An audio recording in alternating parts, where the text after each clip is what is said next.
E aí que entra essa ideia da construção e reconstrução. Porque o que acontece? Se nós temos desconstrução e reconstrução, nós temos possibilidades infinitas. Não sei se já ouviu falar no paradoxo do navio de Teseu. Não. Já ouviu falar nisso? Não. Então, o paradoxo do navio de Teseu talvez seja o melhor possível para explicar a potência que é o homem, certo?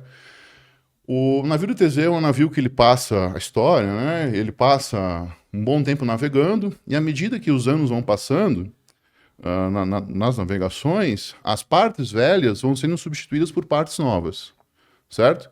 A gente vai tirando as partes velhas e vai colocando partes novas. Ao ponto que, em determinado momento dessa viagem, né, dessas viagens, a gente não tem mais nenhuma parte antiga, nenhuma parte velha, certo? Aí eu te faço todas as partes, então, do navio são novas. Aí eu te faço uma pergunta. É o navio de Teseu ainda ou não é? Entende? Ainda, isso é um paradoxo, né? Isso é um paradoxo. É incrível porque, ainda que não seja o real navio, ele continua sendo o navio de Teseu em identidade. Aí nasce um outro problema acerca da identidade dele, mas é um pouco mais complexo para trabalhar, porque, enfim, demandaria mais tempo. Mas o que eu quero colocar como um paradoxo do navio de Teseu?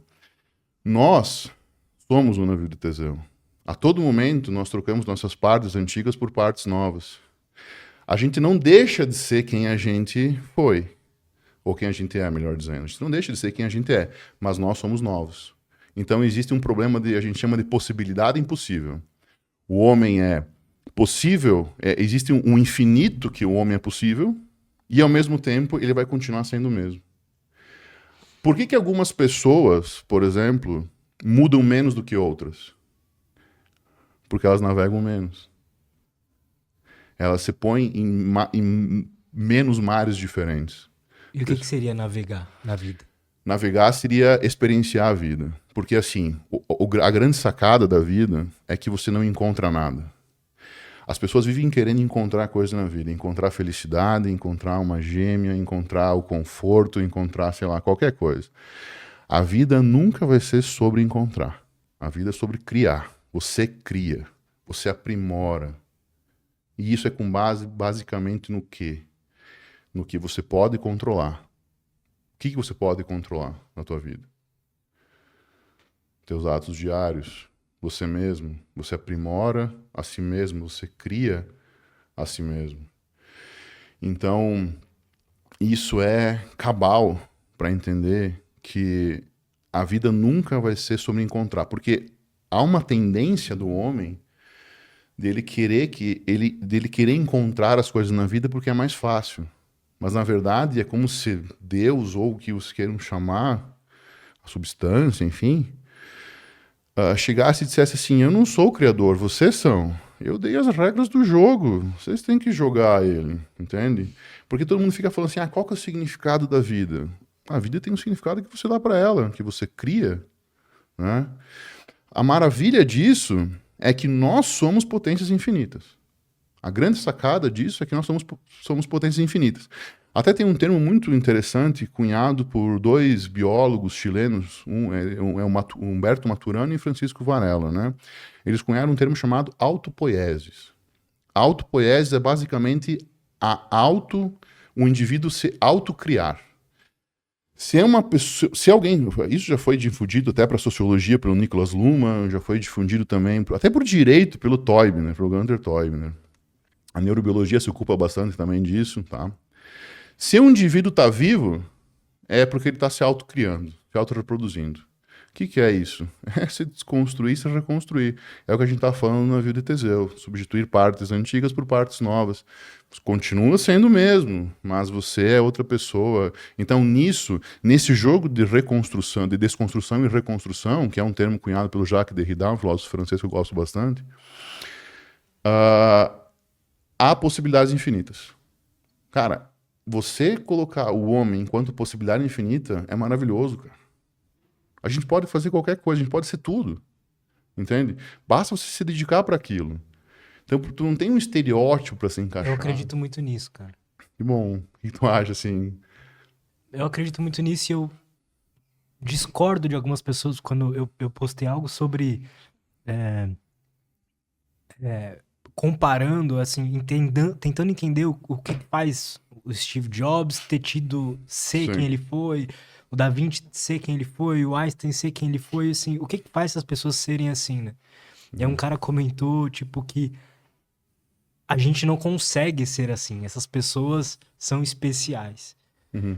Na minha visão, eu pelo menos não acredito nisso, sabe? Eu Uhum. acho que a gente tem a possibilidade de ser o que a gente achar o que a gente deve ser, sabe? Que você trabalhar para ser, talvez. Que você Exato, criar para ser. exato. Porque o que acontece? São teus atos diários que vão dizer quais são suas capacidades, suas possibilidades, entende? Porque a gente cria, cara. A gente cria. Nós somos nossa própria criação. A nossa existência é nossa criação. E talvez a nossa existência seja a nossa criação máxima, entende? É isso que é a grande sacada do jogo, entende? Talvez a nossa existência seja a criação máxima. E o mais fantástico disso, que à medida que nós criamos a nós mesmos, nós criamos todo o aparato ao nosso redor. Tem um pensador chamado... eu não achei essa citação na internet, mas eu tenho certeza que ela está naquele livro, tá? Então não é, no Google não vai ter, mas eu tenho certeza que tá nesse livro. Tem um pensador chamado Jiddu Krishnamurti, que ele escreve num livro chamado A Primeira e Última Liberdade, que foi prefaciado pelo Aldous Huxley, que é conhecido pelo Admirável Mundo Novo, mas na minha opinião o melhor livro dele é Filosofia Perene, tá? Então, leia Filosofia Perene, quem quer ler Huxley tem que ler pelo menos Filosofia Perene. E nesse livro, na Primeira e Última Liberdade, o Krishnamurti fala uma palavra que, enfim, desencadeia uma série eu acho que vários pensadores copiaram ele, inclusive. Ele diz assim, ser é estar em relação. Nós, seres humanos, enquanto indivíduos relacionais. Isso tem um impacto muito grande. Por quê? Porque à medida que eu crio a mim mesmo e me relaciono, eu crio todo o aparato ao redor de mim.